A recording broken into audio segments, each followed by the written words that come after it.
Hello everyone, welcome to my channel Mind Spark Maths. आज हम start करेंगे हमारी exercises of this chapter triangles. हमारी फर्स्ट एक्सरसाइज 7.1 का फर्स्ट क्वेश्चन, जिसमें हमें गिवन है इन क्वाड्रिलेटरल ACBD। क्वाड्रिलेटरल मतलब 4 साइड्स हैं ACBD। उसमें हमें गिवन है, जब भी आप क्वेश्चन स्टार्ट करेंगे तो कुछ चीजें मैं आपको बेस अभी से फर्स्ट क्वेश्चन से ही बता देती हूँ। आपको फर्स्ट स्टेप जो लिखना है गिवन, कि क्वेश्चन में आपको क्या क्या गिवन है।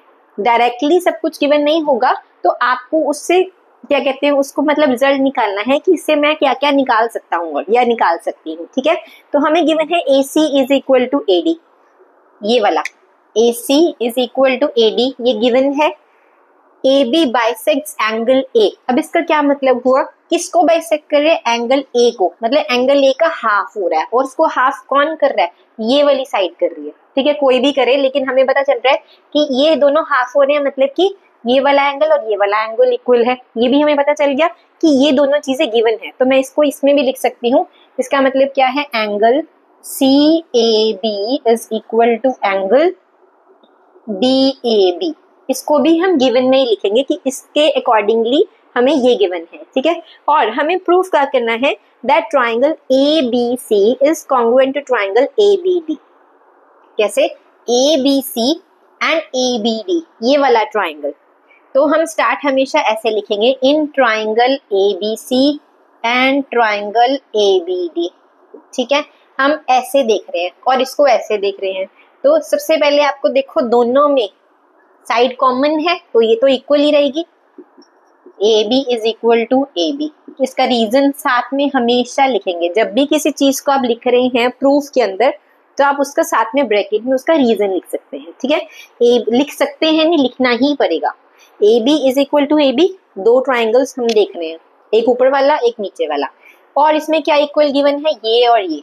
इस ट्राइंगल में ये साइड और इस ट्राइंगल में ये वाली साइड, ये भी इक्वल हमें गिवन है। तो हम लिख लेते हैं AC is equal to AD।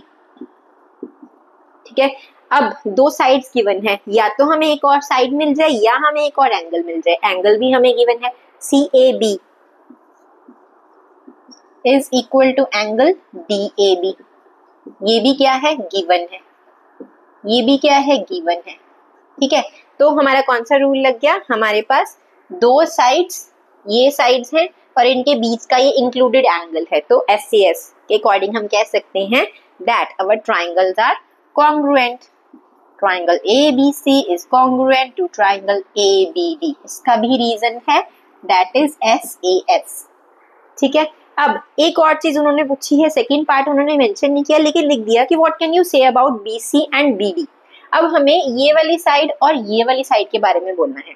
जब भी आपके दो ट्राइंगल्स को कॉन्ग्रुएंट आपने प्रूफ कर दिया और उसकी ही दो साइड्स के बारे में बात कर रहे हैं, तो हमें पता है, मैंने आपको स्टार्टिंग में ही बताया था कि हर कॉन्ग्रुएंट ट्राइंगल की सारी कॉरेस्पॉन्डिंग साइड्स इक्वल होती हैं और सारे कॉरेस्पॉन्डिंग एंगल्स इक्वल होते हैं। तो अगर हमने ये प्रूफ कर दिया कि ये वाला ट्राइंगल कॉन्ग्रुएंट है आपस में, तो इनकी जो कॉरेस्पॉन्डिंग साइड्स ये और ये भी क्या होंगी? BC will be equal to BD। इसको हम लिखेंगे बाय CPCT। अब इसका फुल फॉर्म क्या होती है? Corresponding parts of congruent triangles. Congruent triangles proof कर दिया, उसके ये कॉरेस्पॉन्डिंग पार्ट्स हैं। मैं BC को AD के इक्वल नहीं कर सकती, इसका कॉरेस्पॉन्डिंग साइड कौन सी होगी? ये वाली। तो हमने प्रूफ कर दिया that BC is equal to BD। Okay, this is all about first question. Let's move to our next question. This is our second question. ABCD is a quadrilateral in which AD is equal to BC। तो मैंने आपको बोला था first step हम क्या लिखेंगे? Given. What is given here? AD is equal to BC। ये given है मुझे, that AD is equal to BC।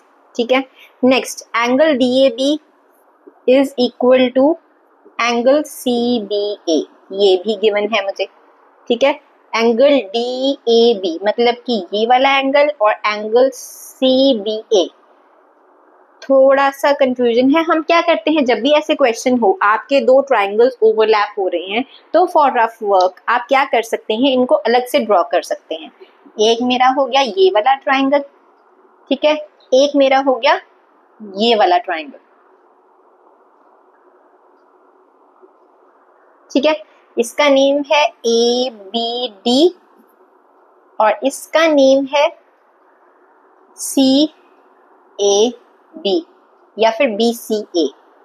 ठीक है, हमें क्या गिवन है, CBA CBA इस फॉर्म में। ठीक है, और दूसरा गिवन है DAB। तो हमें साइड्स कौन सी गिवन है, AD और BC, ये और ये गिवन है। ठीक है, तो हम इसको अगर ऑपोजिट ड्रॉ कर लें इस तरह से, तो मेरी कॉरेस्पॉन्डिंग साइड कौन सी हो जाएगी, BC।